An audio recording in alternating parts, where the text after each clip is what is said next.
Hi, Rachel. I've got to say, this is pretty good. Uh, Imogene, she used she approached this from a tonality point of view. So she examined the stem, how the light affects the texture of the stem, and then she examined line by showing how the stalk shows up against the lit up background of this broad leaf. And I mean, you did a similar thing here. This is the kind of the focal point of your picture. I mean, you have some study of the stem. This stem is lit up, and this one, well, maybe they're stalks, not stems, stalks. You actually have more detail than she does.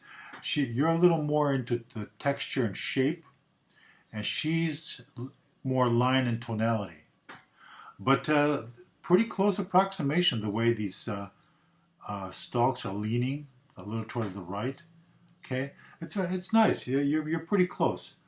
As far as your summary goes, your strongest part of your summary, I liked how you describe how pictorialism shows up in theatrical pose pictures, and how portraits range from standalone to group and environmental.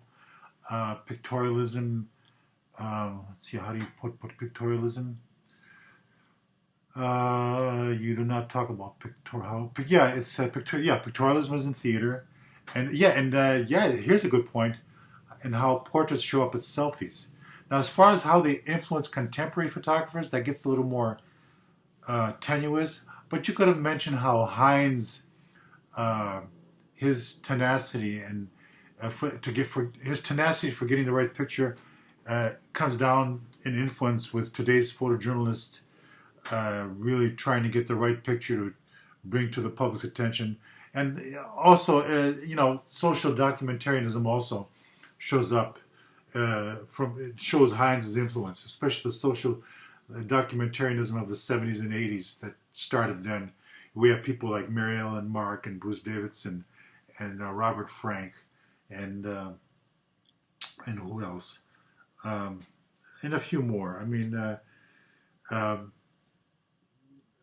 they took on a lot of what Hines demonstrated. So I think that's what the question was looking for. Um, what else? I think that's pretty much it. And you give a decent account of each historical photographer and what he and how he stood out. Oh, another thing you could have mentioned: Rylander's influence is shown in today's special effects, Photoshop work and so on and so forth. So it's more kind of individual technique how it shows up today from the influence of historical techniques. Okay, Rachel, that's it. That's pretty much it. You've been a good student. I enjoyed having you as a student, and I'm sure you're going to succeed. If you keep on doing it the way you're doing it now, applying yourself and working hard, you're going to be fine. Maybe I'll see you again. Good luck. God bless, and have a great life. Maybe we'll meet again. Take care.